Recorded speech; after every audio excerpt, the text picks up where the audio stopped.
Esse é um podcast da série A Independência como Monumento, da crítica à celebração, da resistência à aceitação, realizado pelo Programa de Pós-Graduação em História da Arte da UERJ e financiado pela FAPERJ. A ideia é trazer especialistas para uma conversa sobre distintas questões relativas ao processo de institucionalização e monumentalização da independência do Brasil, nas comemorações do seu bicentenário. Bem-vindos ao podcast A Independência, a Arte e seus Comissionamentos. Assunto de grande relevância na recente revisão da historiografia da arte brasileira do século XIX, o comissionamento na formação artística e no âmbito da iconografia política será o fio condutor do nosso podcast.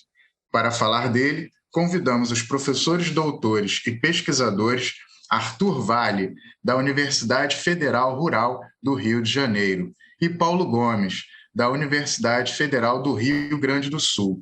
Arthur Vale é historiador da arte com formação em artes visuais, editor do periódico eletrônico 1920, professor e coordenador do programa de pós-graduação em Patrimônio, Cultura e Sociedade da Universidade Federal Rural do Rio de Janeiro, membro do Comitê Brasileiro de História da Arte e do Conselho Internacional de Monumentos e Sítios, e pesquisa temas relacionados com o campo artístico do Rio de Janeiro, oitocentista e da primeira metade do século XX. Formação do artista, intercâmbios artísticos transnacionais, iconografia política, relações entre religiões afro-brasileiras e cultura visual. Paulo Gomes é historiador da arte com formação em artes visuais, curador independente, artista, coordenador da Pinacoteca Barão de Santo Ângelo, em Porto Alegre, crítico de arte, professor no programa de pós-graduação em artes visuais da Universidade Federal do Rio Grande do Sul, membro da Associação Nacional de Pesquisadores em Artes Plásticas, da Associação Brasileira de Críticos de Arte e do Comitê Brasileiro de História da Arte. Tem pesquisado sobre artistas e obras do Rio Grande do Sul nos séculos XIX e XX. O acervo da Pinacoteca Barão de Santo Ângelo, coleções didáticas, iconografia política e poéticas visuais. Aqui reunidos, esses dois pesquisadores discutirão conosco a relação entre comissionamentos, iconografia política e construção mítica do herói. Eu, Reginaldo Leite, serei host e entrevistador desse podcast. Sou cenógrafo, historiador da arte, doutor em artes visuais e professor do Instituto de Artes da Universidade do Estado do Rio de Janeiro, a UERJ. Como vocês avaliam o comissionamento de alunos brasileiros na Europa para o aperfeiçoamento das práticas artísticas e assimilações tipológicas? Professor Paulo. Bom, a princípio sim, eu considero positivo esse comissionamento, né? Mas considerando aí os limites do projeto desse comissionamento. Por que eu digo isso? Porque, na verdade, a maioria da clientela estava ou era da corte. Evidentemente, esse projeto tem muito pouca abrangência nacional. O aperfeiçoamento, consequentemente, vai repercutir de modo mais intenso na própria corte, ou seja, os benefícios do aprendizado técnico e das assimilações tipológicas não se difundem de modo homogêneo por todo o país, né? E a gente vai perceber isso, que há, na verdade, uma centralização de conhecimento e de poder, principalmente no Rio de Janeiro, que vai deixar, literalmente, as províncias à deriva. A gente vai observar, por exemplo, isso pela ausência de instâncias de formação fora do Rio de Janeiro. A Escola de Belas Artes de Salvador é criada na década de 1880 e a de Porto Alegre, que é a segunda, o Instituto Livre de Belas Artes, é criada só em 1908, ou seja, tem uma defasagem muito grande aí entre a criação da Academia Imperial de Belas Artes e essas outras escolas. O que a gente vai observar, por exemplo, é que esse comissionamento ele é um benefício nacional do ponto de vista realmente centralizado no Rio de Janeiro. E do ponto de vista mais geral, esse comissionamento ele é muito restritivo, né? Mas, assim, resumidamente, sim, é positivo e a gente pode discutir essas questões em várias outras instâncias ou vários outros momentos. Professor Arthur. Então, eu concordo com assim, essa posição do Paulo com relação aos benefícios ligados a essa ideia de comissionamento. Eu acho que a própria ideia de comissionamento a gente vai poder depois meio que pensar, porque ela é um comissionamento muito específico, certo? É, o que eu queria frisar, assim, é tipo, me parece que sim, ou pelo menos assim, na nossa historiografia, a centralidade desse comissionamento que está ligado à academia é privilegiada, então talvez seja o tema mais discutido, mais assim conhecido. É, a gente, o que eu acho é que a ideia de aperfeiçoamento, de assimilações tipológicas, talvez necessitasse ser um pouco expandida ou precisada, certo? No sentido de que, assim, por exemplo, eu entendo a ideia de tipologia provavelmente diferente das formas como outras pessoas que estão trabalhando no campo entendem, mas também no sentido de que processos de assimilação vão se dar por outros vieses que não são simplesmente tipológicos, né? Processos de citação, processos ou seja, esse contato dos artistas, dos alunos brasileiros, né, na Europa, vai acabar propiciando formas de assimilação que são outras que não só simplesmente tipológicas e que muitas vezes vão pelo viés em alguns casos vão pelo viés passam pelo viés de uma ironia, certo?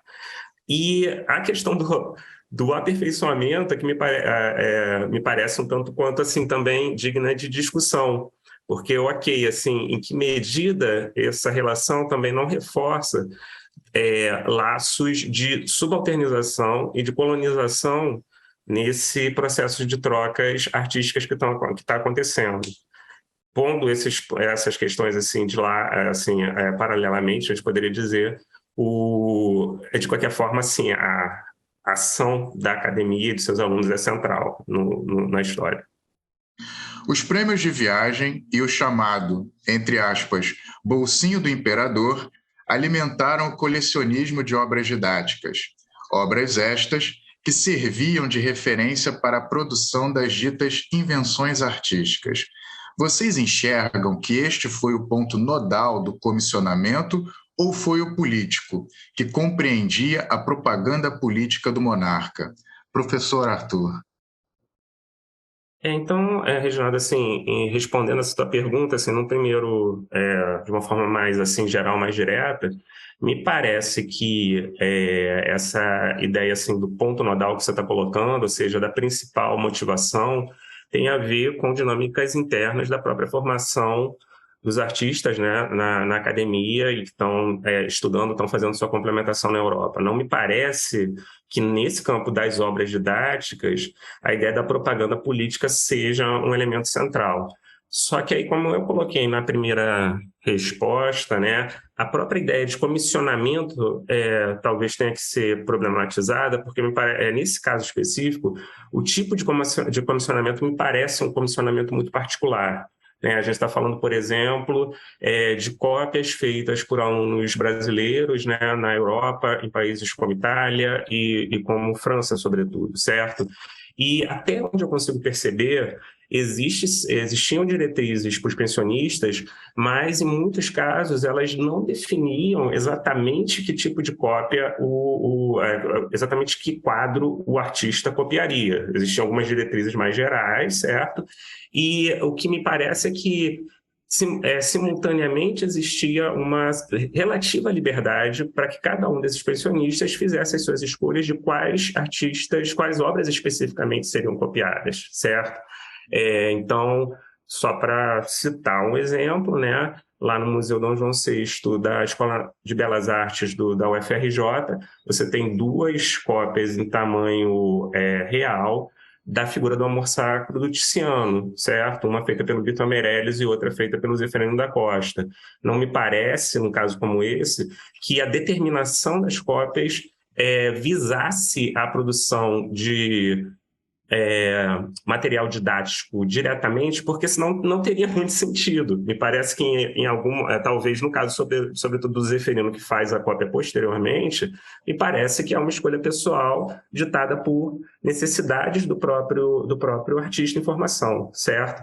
Então, é um pouco isso. Esse comissionamento particular, me parece que vai estar sendo direcionado, sobretudo, pelas necessidades da escola e, em determinados casos, mais especificamente do artista que está fazendo aquela obra e que, sim, vai ser utilizada como material didático, pode ser utilizada como material didático na academia posteriormente, mas, no primeiro momento, ela visa a um aperfeiçoamento, a gente poderia dizer assim, né, um desenvolvimento da prática pictórica daquele artista específico. Ótimo. Professor Paulo? Eu concordo com a resposta do Arthur. Eu entendo realmente que esse comissionamento era determinado muito mais pelo artista do que necessariamente por uma determinação da escola, né? A questão efetiva desse colecionismo de obra didática, né, incluindo aqui o das mulagens, eu vou retomar aquela colocação que eu já fiz no início. Fica muito restrito realmente à Academia Imperial de Belas Artes, né? Evidentemente que a gente está tratando aqui da academia. Então, eu acho que o efeito político é mais efetivo, no meu ponto de vista, por um aspecto, assim, na medida em que há um prestígio evidente da academia e dos seus estudantes e também do próprio regime naquela época. Ou seja, esses prêmios estavam no processo todo de construção de identidades nacionais, que tinha aí as artes plásticas como um dos principais veículos, pelo menos do ponto de vista da nossa área. Nós estamos aqui trabalhando, né? Do ponto de vista mais efetivo, e aí entrando no campo que a gente tem, eu pelo menos tenho um pouco de conhecimento, né, mas eu acho que é importante, é a questão da economia da arte, da profissão de artista no Brasil no século XIX, né, e do efetivo incremento de carreiras, tirando a corte, porque assim, os egressos locais efetivamente tinham um espaço maior e naturalmente se engajavam mais precisamente dentro dessa estrutura. Os recuados, ou aqueles que não estavam dentro da estrutura, ou que participavam dessa estrutura de uma outra maneira, vão ter um incremento muito pouco efetivo. Então eu vejo, por exemplo, assim, casos muito específicos, como o Antônio Cândido de Menezes, que é um artista do Rio Grande do Sul, que vai para a Academia Imperial de Belas Artes, tem registro de ser pensionista na Europa, né? E que, na verdade, ele tem uma carreira que é dita como vitoriosa pelos historiadores locais, pelos cronistas locais, mas que quando ele volta para o Rio Grande do Sul, efetivamente a carreira dele é um desastre absoluto. Ele não consegue constituir uma carreira. Então, na verdade, esse é um aspecto complicado aí de ver. Assim. Então, existe realmente um aporte político e de incremento de um lado, mas, ao mesmo tempo, isso não repercute de uma maneira efetiva na vida de todos os artistas. Por isso que eu disse assim, é necessário realmente revisar ou rever todas essas trajetórias e ver efetivamente quem efetivamente constitui uma carreira vitoriosa, né? E o que é essa carreira vitoriosa? É ser professor da Academia Imperial de Belas Artes, depois da Escola Nacional de Belas Artes, como o Weigartner vai ser no início da República, né? Porque realmente são questões complicadas de mencionar, né? Então, eu acho que sim, não vejo como efetivo realmente a questão das obras didáticas, a não ser que do alcance muito restrito da própria academia, e do ponto de vista político, sim, mesmo com todas essas restrições, eu acho que há um incremento. Okay. Assim como a idealização de nação, os 800 moldaram a imagem mítica do herói. No âmbito da iconografia política, como vocês avaliam a relação entre artista e império, artista e positivistas republicanos? Professor Paulo. Olha, eu vejo como uma ação benéfica, uma relação benéfica entre artista, império, artista e positivistas, etc. Toda essa gente que estava atuando naquele momento, né? Na medida em que esse benefício ele vem para ambas as partes. Evidentemente, a produção vai repercutir positivamente para a imagem do império e para os artistas, evidentemente, vai repercutir também em termos de prestígio, né?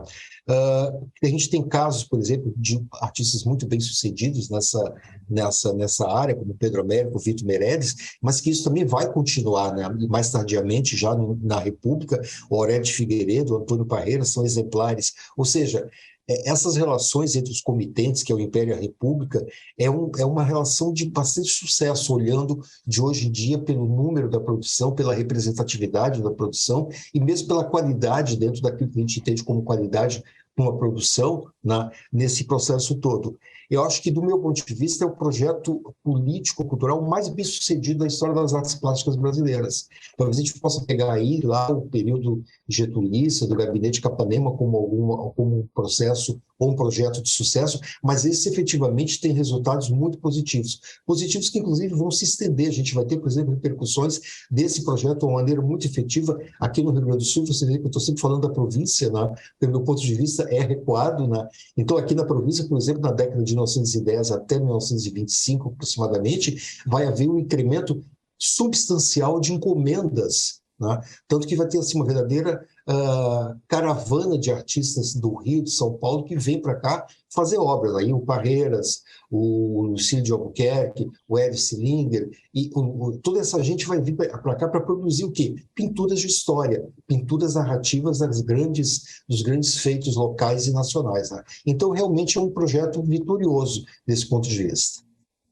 E o Pedro Américo, curiosamente, ele será adotado por ambos, né? Pelo Império e pela República, porque ele participa dessa construção do imaginário de nação com as batalhas e depois ele é adotado, né, pelos republicanos, pelos positivistas, com essa construção da imagem mítica do próprio Tiradentes, né, como herói nacional, nessa imagem mítica do Jesus da República. Perfeito. Professor Arthur? Eu acho que sim, essa relação, sobretudo quando a gente pensa essa ideia da construção de um imaginário nacional centrado no Império e posteriormente na República, me parece que essa relação é muito efetiva, é muito produtiva, assim, um pouco como o Paulo já sublinhou. Quando a gente volta para o período imperial, e aí eu só gostaria de fazer um comentário, assim, se a gente pensar na questão das pinturas históricas, né, e que o Paulo mencionou, e tem um levantamento sistemático feito por exemplo, pela professora Marilis Cristo, da Federal de Juiz de Fora, voltando um pouco para a questão, né, o que me parece é que essa ideia do herói, né, o herói, tipo assim, individualizado, ela ainda não está bem madura, certo? O que você vai ver são pinturas de história que se referem a eventos, as batalhas, que são muito famosas, também algumas passagens da história colonial, mas o herói, como vocês mencionaram, Tiradentes, por exemplo, me parece que é uma produção que é jamais do período republicano, propriamente dito, né? E outros heróis a gente poderia pensar, Zumbi, certo? Então, assim, um pouco fazer essa distinção. Me parece que no período imperial ainda existe essa construção de um imaginário nacional, mas talvez, se você for pensar o indivíduo que é mais representado e mais destacado é o próprio imperador, certo? É o imperador, o Pedro II, e eu não sei em que medida a gente poderia pensá-lo, ou ele está sendo pensado como herói da forma como um Tiradentes é pensado no período republicano, certo? Então, essa tua questão é muito interessante e ela acaba, me parece que assim, que ela permite que a gente veja um pouco, pense um pouco a heterogeneidade assim dessa produção e me parece que do período imperial, do Segundo Reinado, para a República existem diferenças significativas e eu acho que nesse processo a própria afirmação da ideia do herói através das imagens, das pinturas, como a gente está vendo, a gente poderia pensar também nas esculturas e tal, né? Nessa passagem que isso se afirma. Além do bicentenário da independência, 2022 é também o ano que marca o centenário do modernismo no Brasil. Entretanto, a atual historiografia da arte brasileira reconhece que as produções das últimas décadas dos 800 e do início do século XX apresentam motivos suficientes para serem consideradas de cunho moderno. Como vocês enxergam isso, professor Arthur? Com relação a isso, eu não tenho muita dúvida, assim, né? A ideia, assim, você percebe o uso deliberado, sistemático da ideia de moderno no campo artístico do Rio de Janeiro, por exemplo, que é o que eu conheço melhor, ao menos desde os anos 1880, certo? E essa expressão moderno vai ser acionada, vai ser constantemente ressignificada, vai mudar durante todo o final do século XIX, começo do XX, certo? Bem antes da semana chamada da Semana de Arte Moderna, que seria o marco canônico, a gente poderia dizer assim, na nossa historiografia, acontecer. E falei aqui do Rio de Janeiro, que eu conheço um pouco melhor, mas eu sei que essa noção de moderno está sendo acionado também em outros centros. Belém do Pará, entende? Eventualmente Bahia, Pernambuco, Rio Grande do Sul, Paulo pode falar um pouco melhor a respeito disso. Então, assim, eu acho que isso é uma coisa que a gente não talvez tenha se afirmado como uma espécie de consenso, assim, no campo já, pelo menos desde 2020, 2021, é de que quando você fala de moderno em artes, na verdade, nesse final do século XIX e começo do século XX, na verdade, você tem que dar conta de diferentes formulações de moderno, né? Não existe um moderno só, existem vários modernos, né, que estão sendo acionados simultaneamente, de repente, no mesmo local, e diferentes modernos que estão sendo assim acionados, sentidos de modernos que estão sendo acionados em locais diferentes do Brasil. Então, o que você tem é uma pluralidade de modernos. Nós, como historiadores da arte, teríamos que dar conta disso, e não é possível, não parece que seja possível, se é que algum dia foi, se manter confortável na ideia de que, confortavelmente na ideia de que existiria um moderno só, ou um moderno só importante, que nesse caso seria, por exemplo, aquilo que os paulistas, grosso modo, artistas paulistas, propuseram lá em fevereiro de 1922, certo? No Teatro Municipal de São Paulo. A gente tem que considerar essa pluralidade, senão a gente reduz de uma maneira, assim, inadmissível, do meu ponto de vista, a complexidade histórica. Ok? E isso não são esse conceito, essa ideia de moderno não está sendo projetada por nós no passado. E também é importante frisar, essa ideia era acionada pelos próprios agentes. Então nós teríamos que respeitá-los e conhecer e entender, afinal de contas, o que significa moderno em cada um desses momentos, em cada um desses locais. Uhum. Exatamente. E quem levanta também essas questões sobre o moderno e diferentes tipos de modernismos, né, que você abordou, é também o alemão, né? Por isso o alemão, professor Andreas Huyssen, que dá aula, né, leciona na Universidade de Colômbia, nos Estados Unidos. Ele traz também esses questionamentos, porque ele diz que nós já discutimos pós-colonialismo, pós-modernismo, mas a gente precisa discutir os modernismos, no plural, né?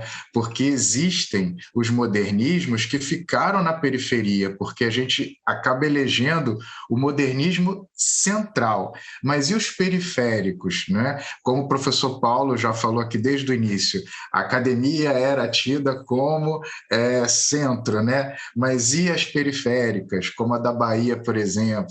Então, assim, a gente acaba elegendo sempre o central. Então, ele diz, realmente, chegou o momento da gente deixar o restante para o lado, pós-modernismo e pós-colonialismo, e se centrar realmente nesse estudo dos modernismos, dos diferentes modernismos, como você fala, né, das diferentes opções e possibilidades de modernos que a gente tem no Brasil acontecendo paralelo à academia, nessa produção dos artistas que vinham da própria Escola Nacional, né, de Belas Artes, aqui no Rio, e também os próprios paulistas antes da Semana de 22, e o pessoal do Rio Grande do Sul e de outros estados, né, de outras cidades.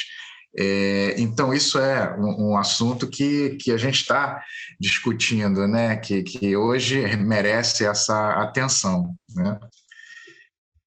Professor Paulo?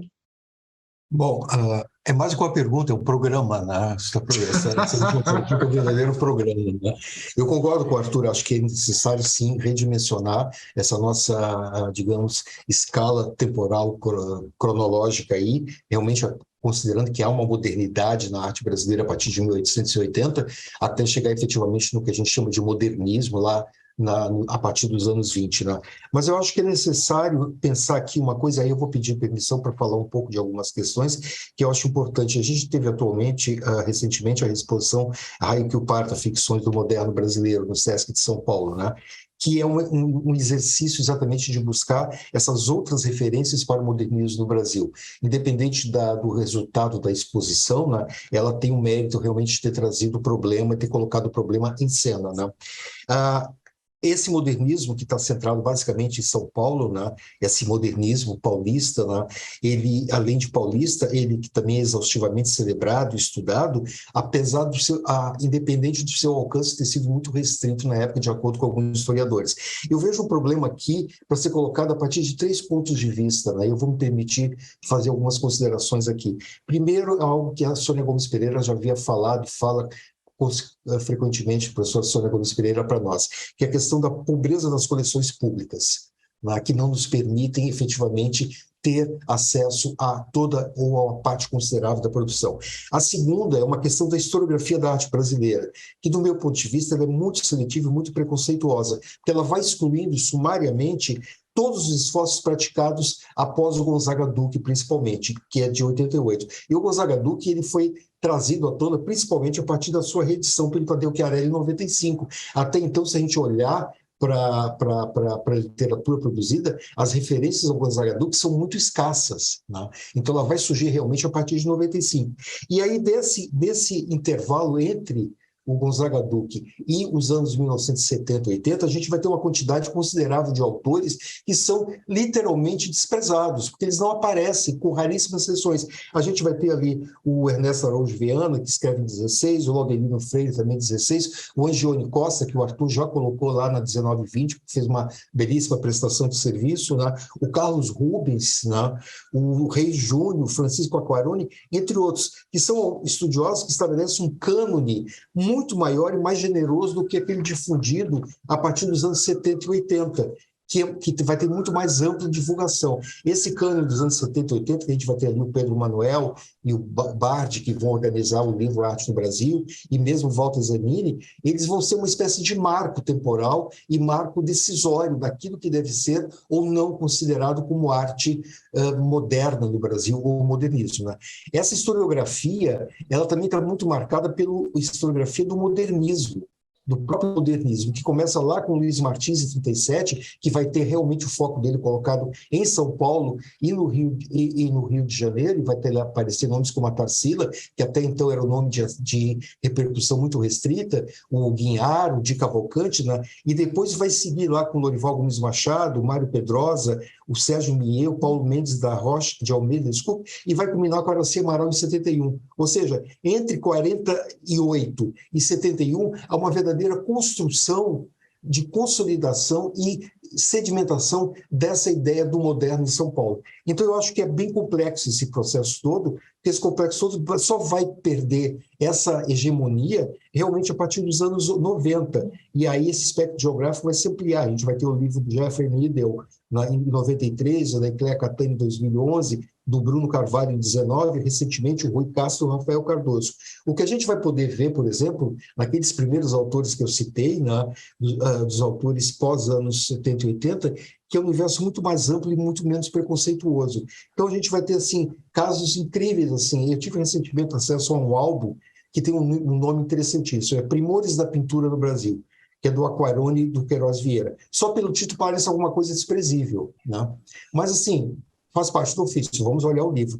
E é um álbum que, como se auto-intitula, é um álbum, né?